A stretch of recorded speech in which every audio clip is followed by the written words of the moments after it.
नमस्कार, मैं हूं सचिन श्रीवास्तव और आप मेरे साथ देखेंगे आजमगढ़ और पूर्वांचल से जुड़ी खास खबरें। अगर हमारी खबर आपको अच्छी लगे तो हमारे फेसबुक पेज एबीसी चैनल को फॉलो करें और यूट्यूब चैनल को सब्सक्राइब करें। खबर के प्रायोजक हैं Ginni apparel, complete family shop for apparel shopping, Civil Lines Azamgarh, up to 50% off on brand Levi's, Jack and Jones, Killer, Spykar, Numero Uno, Status Quo, Libas, सब्याता and UCB, Kashi Gomti jewellers, Bhanwarnath, Ayodhya road, Azamgarh. शादी के आभूषण की खरीद पर दुल्हन का श्रृंगार और गृहस्थी का सामान बिल्कुल मुफ्त। गोल्ड, डायमंड और सिल्वर की ज्वेलरी का विशाल संग्रह और life style furniture, Belnadi, Azamgarh.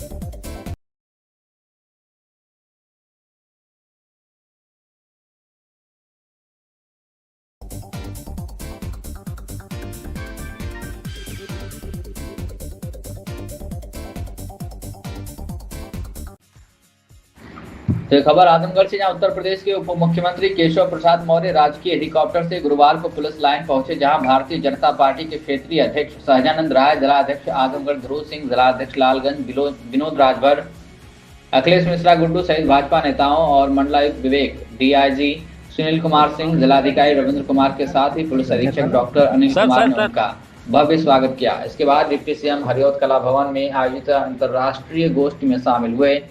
तत्पश्चात जूनियर हाई स्कूल शाहगढ़ में ग्राम चौपाल में शिरकत किए। इसके बाद कलेक्ट्रेट सभागार में प्रेस वार्ता के दौरान डिप्टी सीएम केशव प्रसाद मौर्य जहां कांग्रेस तथा समाजवादी पार्टी पर हमलावर रहे, वहीं उन्होंने कहा कि भाजपा का ग्राफ बढ़ रहा है, जनाधार भी बढ़ रहा है और बिना भेदभाव के साथ सबका विकास किया जा रहा है। प्रदेश सरकार के डिप्टी सीएम केशव प्रसाद मौर्य ने मीडिया कर्मियों से बातचीत करते हुए कहा कि आने वाले 2027 में चुनाव जो 2017 से भी बड़ी विजय हासिल करेंगे और समाजवादी पार्टी के फर्जी पीडीए की धज्जियां उड़ेंगी। समाजवादी पर हमलावर होते हुए उन्होंने कहा कि उनके परिवारवाद, गुंडागर्दी तथा तुष्टीकरण की राजनीति अब सफल होने वाली नहीं है। कांग्रेस का जहां कोई अता पता नहीं है, लेकिन लोकसभा चुनाव के बाद हरियाणा, महाराष्ट्र, बिहार और दिल्ली जैसे प्रदेश में जीत के बाद कहने में कोई संकोच नहीं है। समाजवादी पार्टी से जुड़े हुए लाल टोपी और जालीदार टोपी दोनों गायब हो जाएंगे। आने वाले समय में पश्चिम बंगाल में भी भाजपा चुनाव जीतेगी।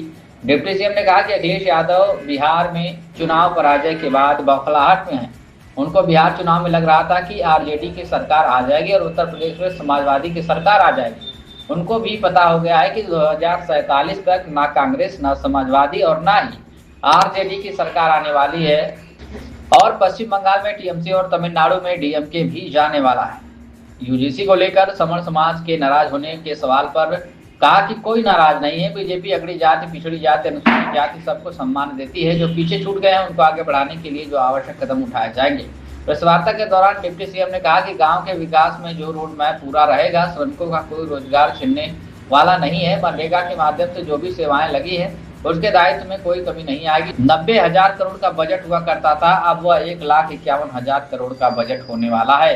प्रयागराज माघ मेला में स्वामी अविमुक्तेश्वरानंद के अपमान पर डिप्टी सीएम ने कहा कि जांच कराकर दोषियों पर कार्रवाई की जाएगी। अपील किया कि स्वामी जी अपना विरोध समाप्त करके संगम स्नान करें। हरिहरपुर में आजमगढ़ विकास प्राधिकरण द्वारा भाजपा कार्यकर्ता का निर्माणाधीन मकान बुलडोजर से गिराए जाने के सवाल पर कहा कि आपसी बातचीत से समाधान निकाला जाएगा।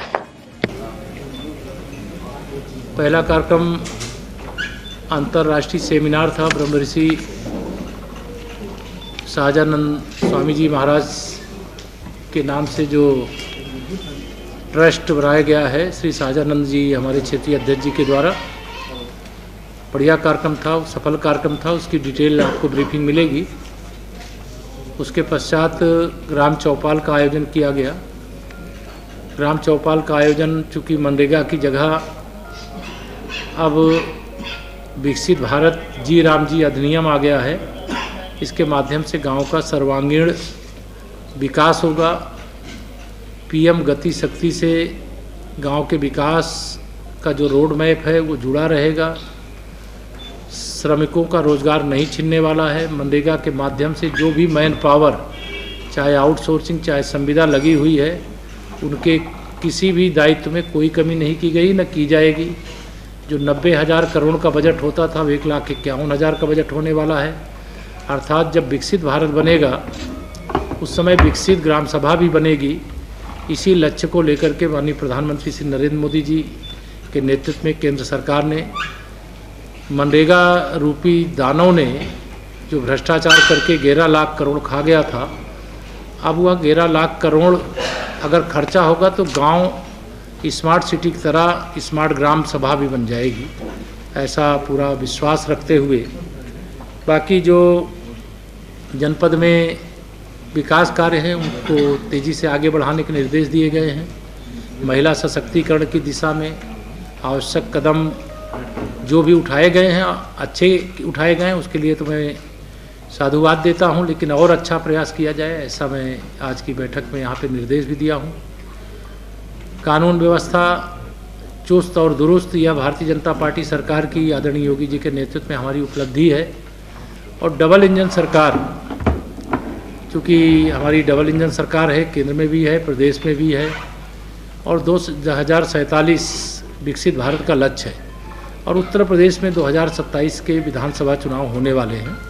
मैं ये ज़रूर कह सकता हूँ कि 2027 के विधानसभा चुनाव में हम लोग 2017 से भी बड़ी विजय प्राप्त करेंगे और समाजवादी पार्टी के फर्जी पीडीए की धज्जी उड़ेगी।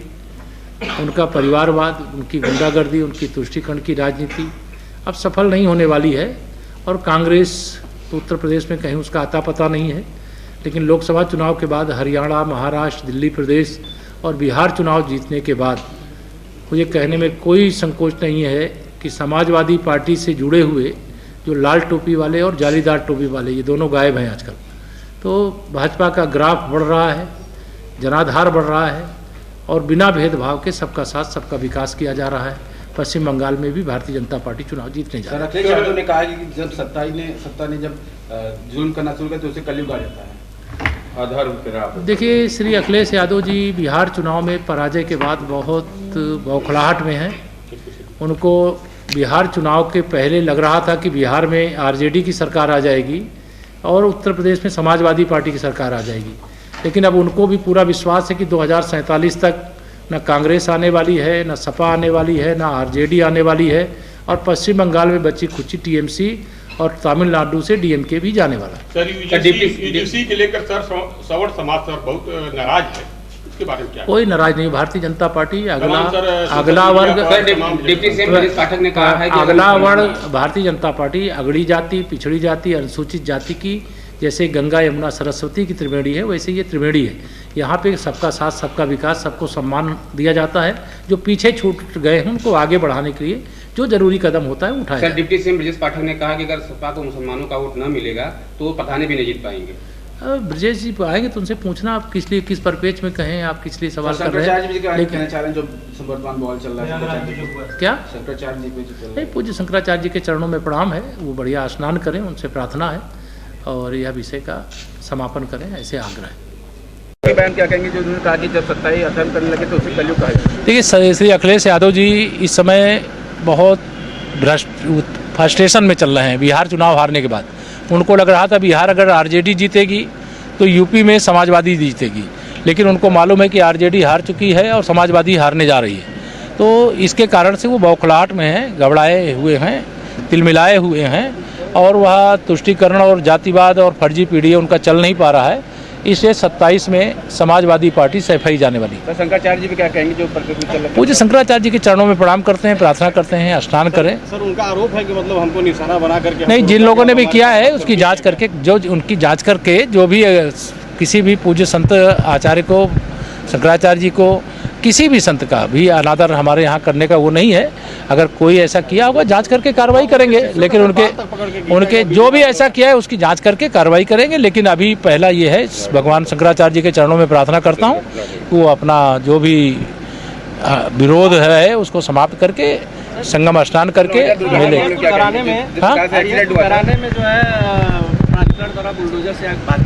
उससे बात हुई है, उसका समाधान बातचीत कर लेंगे। धन्यवाद। हाँ, नोएडा एक्सीडेंट मामले में सर जो पुल पे गाड़ी दस गई, वो दुखद घटना है, वो नहीं होनी चाहिए, उसका प्रबंध रहना चाहिए, उस पर कार्रवाई की गई।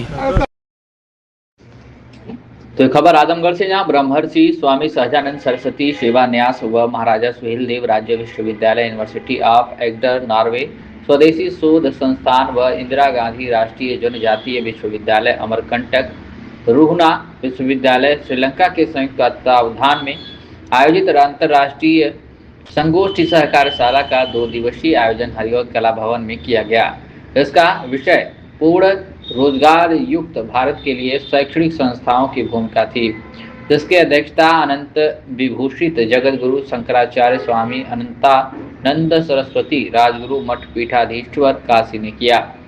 कार्यक्रम में मुख्य अतिथि के रूप में उत्तर प्रदेश के उप मुख्यमंत्री केशव प्रसाद मौर्य, विशिष्ट अतिथि के रूप में पद्मश्री डॉक्टर सुनील डबास, अखिल भारतीय संगठक स्वदेशी जागरण मंच कश्मीरी लाल जी, कुलपति बाबा साहब डॉक्टर भीमराव अंबेडकर विश्वविद्यालय प्रोफेसर राजकुमार मित्तल, कुलपति महाराजा सुहेल देव राज्य विश्वविद्यालय आजमगढ़ व आयोजक प्रोफेसर संजीव कुमार, टेक्नोक्रेट और नीति निर्माता डॉक्टर ओंकार राय उपस्थित रहे। कार्यक्रम में मुख्य अतिथि उत्तर प्रदेश के उप मुख्यमंत्री केशव प्रसाद मौर्य ने संबोधित करते हुए सरकार की उपलब्धियों, स्वदेशी उपयोग और 2047 में विकसित भारत के लक्ष्य पर अपने विचार रखे। उन्होंने कहा कि सरकार ने विभिन्न क्षेत्रों में प्रगति की है और लोगों में राष्ट्रीय गर्व की भावना को बढ़ावा दिया गया है। पिछले कुछ वर्षों में गरीबी उन्मूलन, शिक्षा, विश्वविद्यालय की स्थापना और एक जनपद एक उत्पाद जैसी योजनाओं से प्रदेश और देश की प्रगति में तेजी आई है।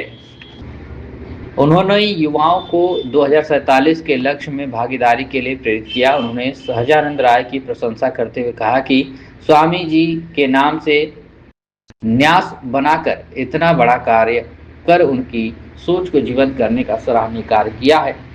ब्रह्मर्षि स्वामी सहजानंद सरस्वती सेवा न्यास के अध्यक्ष सहजानंद राय ने कहा कि ब्रह्मर्षि स्वामी सहजानंद सरस्वती जी संन्यास को समाज सेवा से जोड़ा और जीवन भर किसानों, श्रमिकों और शोषित वर्गों के अधिकारों के लिए संघर्ष किया। वे भारत में किसान आंदोलन के जनक थे। वह कहते थे कि जब तक किसान शोषण से मुक्त नहीं होगा, देश सच्चे अर्थों में स्वतंत्र नहीं हो सकता। उन्होंने संन्यास को पलायन नहीं बल्कि समाज सेवा का माध्यम बनाया। स्वामी जी कहते थे कि सच्चा साधु वही है जो दुखी और शोषित के साथ खड़ा हो। ब्रिटिश शासन के विरुद्ध मुखर आवाज थे। उन्होंने कहा कि हमारी सरकार जब केंद्र और प्रदेश में आई है तब से युवाओं के लिए रोजगार और मेले और नियुक्तियां अधिक आयोजित की जा रही हैं। स्टार्टअप्स और उद्यमिता को आर्थिक सहायता मिल रही है। कौशल प्रशिक्षण कार्यक्रमों का विस्तार जारी है। अन्नदाता किसानों के लिए प्रधानमंत्री सम्मान निधि और किसी को आय कैसे दुगना हो सके, लगातार इस पर काम कर रही है। नारी शक्ति को और कैसे सशक्त और मजबूत हो सके, इस पर भी बल दे रही है। कार्यक्रम में जिले के युवा उद्यमियों, अन्नदाता किसान, शिक्षकों, खिलाड़ियों, नारी सशक्तिकरण को मजबूत करने वाली महिलाओं और कलाकारों का सम्मान किया गया। इस अवसर पर कार्यक्रम का संचालन न्यास के सचिव अवनीश रायमानस व निर्वर्तमान जिलाध्यक्ष सूरज प्रकाश श्रीवास्तव, प्रवीण सिंह, परितोष राय, डॉक्टर प्रशांत राय, आशीष सिंह, मयंक श्रीवास्तव, ऋषभ सिंह, आनंद मिश्रा, अरविंद चित्रांश, आलोक, सौरभ सिंह, श्रीनेत, अमन श्रीवास्तव, आयोजन समिति सदस्य सहित सैकड़ों प्रबुद्ध लोग मौजूद रहे। तो लोग किधर देखते, पहले लोग अमेरिका को देखते थे, रूस को देखते थे, तमाम संपन्न देश उनको देखते थे। लेकिन आज दुनिया के सामने अगर कोई संकट आता है तो सब कोई प्रत्यक्ष रूप से भले ना बोले, लेकिन अप्रत्यक्ष रूप से वो भारत की ओर देखता है कि भारत ही न्याय देने वाला है, भारत ही सच्चा साथी हो सकता है और भारत ही हमारे संकट से हमको निकाल सकता है। ये दुनिया का विश्वास है। कोरोना काल इसका उदाहरण। दुनिया के तमाम देश, हमारे देश की राजनीति थोड़ी गंदी, हम चाहते हैं कि राजनीति के जो प्रतिद्वंदी हमारे साथ अगर विवाद राजनीतिक दृष्टि से उनको प्रतिद्वंदिता करनी है लोकतांत्रिक तरीके से, तो रचनात्मक राजनीति करें। सत्ता में रहे तो रचनात्मक कार्य करें, विपक्ष में रहे तो हमारी रचनात्मक आलोचना करें, जनता की आवाज उठाए। लेकिन आज का विपक्ष सत्ता के बिना इतना व्याकुल है कि अपने कर्तव्य से पूरी तरह से विमुख हो गया। वो सत्ता के बिना लंबे समय तक राजनीति में रह नहीं सकते, ऐसा उदाहरण उनका सामने आ रहा। भारतीय जनता पार्टी के कार्यकर्ता के नाते मुझे गर्वपूर्वक यहाँ आने वाली पीढ़ी के सामने, जो वरिष्ठ लोग हैं उनके सामने भी यहाँ मुझे बताए, अभी साजानंद जी की अलग अलग श्रेणी के प्रतिष्ठित लोगों को यहाँ बुलाया गया। मैं सबका सम्मान करता हूं, अपनी ओर से, अपनी सरकार की ओर से, उत्तर प्रदेश की 25 करोड़ जनता की ओर से, माननीय प्रधानमंत्री जी की ओर से। लेकिन यह ध्यान रखा जाए कि आने वाले समय में हम जहां भारतीय जनता पार्टी सरकार में होती, हम सरकार को सुख भोगने का माध्यम नहीं मानते, हम सरकार को सेवा करने का माध्यम मानते। हम भ्रष्टाचार मुक्त भारत बनाना चाहते। कोई भी ऐसा विषय आता है तो कैसे विरोध होता है उस पर नहीं जाऊंगा, क्योंकि समय मुझे निकलना भी है, अभी यहाँ 2-3 कार्यक्रम और है। लेकिन आप सबको मैं इतना ही कहूंगा कि माननीय प्रधानमंत्री जी ने एक ऐसी रेखा खींच दी है 2047 तक विकसित भारत, जब आजादी के 100 साल पूरे बना लोगे, दोनों हाथ में बना लोगे, कुछ भी असंभव नहीं है। 2047 से पहले भी हो सकता है। दुनिया की 11वें नंबर की अर्थव्यवस्था भारत था, आज 4थे नंबर पे है, बहुत जल्दी 3रे नंबर की अर्थव्यवस्था। हम धन्यवाद। भारत माता की जय। भारत में पहले निवेश नहीं आता था, भारत में विदेश में बना हुआ सामान आता था, लेकिन आज दुनिया के जितने भी देश हैं उनको मालूम है भारत के पास उपभोक्ता बहुत है। आज बहुत लोगों के पास मोबाइल फोन है, मेरे पास भी संयोग से एप्पल ही है, लेकिन विदेश में बंद करके नहीं आता है। आपको ये बताना चाहता हूं कि सबसे अधिक अगर ये एप्पल फोन कहीं बनता है, सैमसंग का फोन कहीं बनता है, तो भारत में बनता है, और भारत के उत्तर प्रदेश में बनता है। निवेश का बड़ा भंडार, बहुत बड़े पैमाने पर निवेश उत्तर प्रदेश में और देश के अन्य राज्यों में आने लगा। आज पूरा भारत प्रगति के पथ पर आगे बढ़ रहा है। हम चाहे सड़क मार्ग हो, चाहे रेल मार्ग हो, चाहे हवाई मार्ग हो, चाहे जल मार्ग हो, सभी क्षेत्रों में आगे बढ़ रहे हैं। समुद्र की सीमाएं, जमीन की सीमाएं, सभी क्षेत्रों में हम सुरक्षा की एक अभेद दीवार तैयार करने का काम हमारा देश कर रहा है। हम किसी भी क्षेत्र में पीछे नहीं है, हम किसी को छेड़ेंगे नहीं, लेकिन अगर किसी ने भारत को छेड़ा तो भारत छोड़ेगा नहीं। आज इसकी ताकत भारत की है और यह दिखाया है कुछ वर्षों के अंदर। इसलिए मैं आप सब यहाँ पर, और सारी बातें मैं दूसरे कार्यक्रम में करूंगा, क्योंकि मेरे यहाँ बहुत आने वाली पीढ़ी भी बैठी है, उन सब का आह्वान करूंगा, आप आगे बढ़ो। हम सब सरकार के साथ की ओर से आपके साथ है, समाज तो आपके साथ है, पार्टी तो आपके साथ है, सरकार भी आपके साथ है। और मैं पूरे विश्वास से कह सकता हूँ 2047 तक विकसित भारत, विकसित उत्तर प्रदेश बनने तक जनता का आशीर्वाद अगर हम सेवा करेंगे तो हमको मिलेगा। डबल इंजन की सरकार बनी रहेगी, कोई चिंता करने की बात नहीं। कोई गुंडागर्दी करने वाली सरकार अभी आने वाली नहीं है। आप सब यहाँ पर इतनी बड़ी संख्या में आए, धैर्य पूर्वक सारी बातें सुने, और यहाँ इतने वरिष्ठ वक्ता है, मैं सुन रहा था, मेरे भी मन में था कि मैं सबको सुनूं। उनके पास बहुत भंडार है ज्ञान का, लेकिन वह ज्ञान का भंडार पूरा यहाँ आपके सामने परोसने का समय अभाव था। मुझे जाना तो मेरे कारण के द्वारा जो बातें अधूरी रह गई हूँ, मुझे इसका खेद रहेगा। लेकिन अगर ये कार्यक्रम आगे चलता है, अलग अलग सत्रों में मैंने देखा है कि आगे आपका। तो खबर आजमगढ़ से। नगर पंचायत तरौलिया के वार्ड संख्या 7 जुलाहा टोला में बुधवार को उस समय अफरा तफरी मच गई जब एक विवाहिता करीब 30 घंटे तक कमरे के अंदर बंद रही। बता दें तो दरवाजा नहीं खुलने पर, भीतर से किसी तरह की हलचल न होने पर परिजनों को अनहोनी की आशंका हुई, जिसके बाद पुलिस को सूचना दी गई। मौके पर पहुंची पुलिस ने दरवाजा तोड़वाकर महिला को सुरक्षित बाहर निकाल लिया।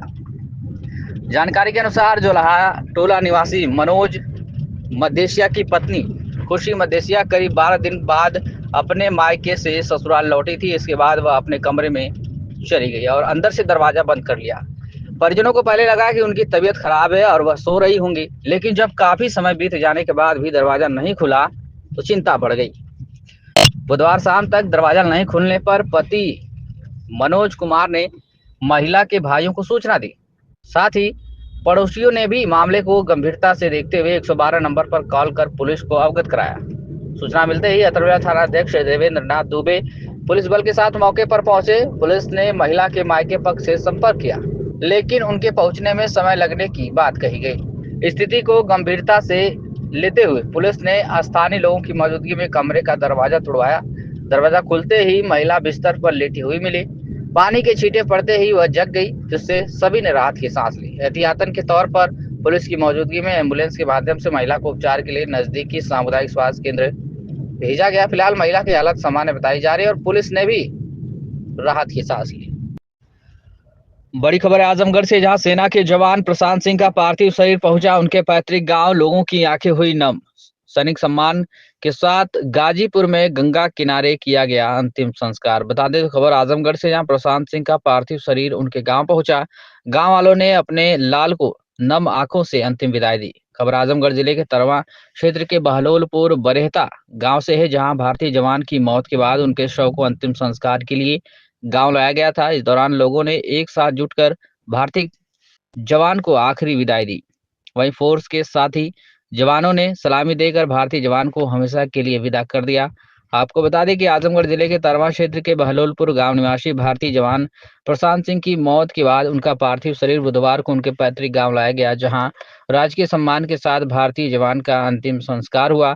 बताते चले कि प्रशांत सिंह सेना में 23 पैरा विशेष बल का जवान थे और उनकी तैनाती जम्मू में ही थी, जहां बीते 2 दिन पहले हार्ट अटैक से प्रशांत सिंह की मौत हो गई थी। इसके बाद विशेष विभाग के विशेष टीम द्वारा प्रशांत के पार्थिव शरीर को तरवा क्षेत्र के बलरपुर बरहता स्थित उनके पैतृक गांव लाया गया, जहां शहीद भारतीय जवान की एक झलक पाने को पूरा गांव उमड़ पड़ा। लोग बस उनको एक नजर भर देख लेना चाहते थे और उनके अंतिम संस्कार में शामिल होना चाहते थे।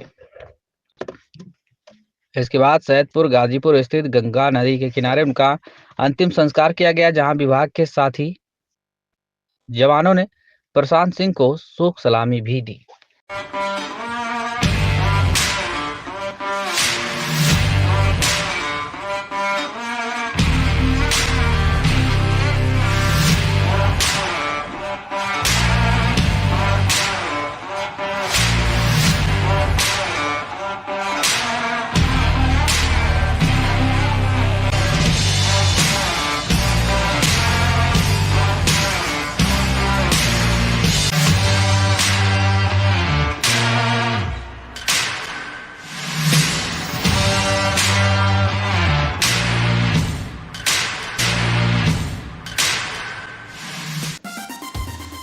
Kashi Gomti jewellers, a wing of Kashi Gomti group, निकट भंवरनाथ मंदिर, Ayodhya road, Azamgarh.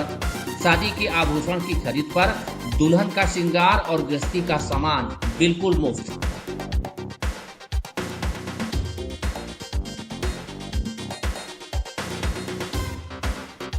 Gold, diamond और सिल्वर की ज्वेलरी का विशाल संग्रह, शुद्धता की 100% गारंटी।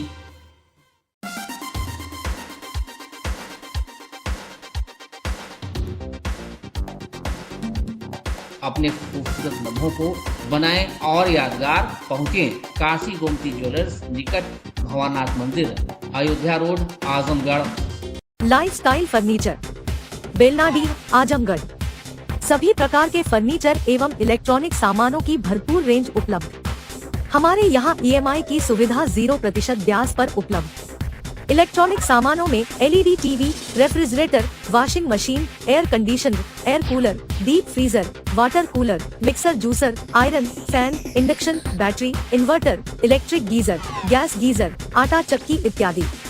फर्नीचर के सामानों में बेड, गद्दा, सिंगारदान, अलमीरा, sofa, table, chair, rack, stool, संदीली, सीढ़ी, डाइनिंग टेबल, झूला आदि। शादी विवाह की हो तैयारी या ऑफिस और घर के लिए सामानों की करनी हो खरीदारी, पहुंचिए लाइफस्टाइल फर्नीचर, बेलनाडी, आजमगढ़।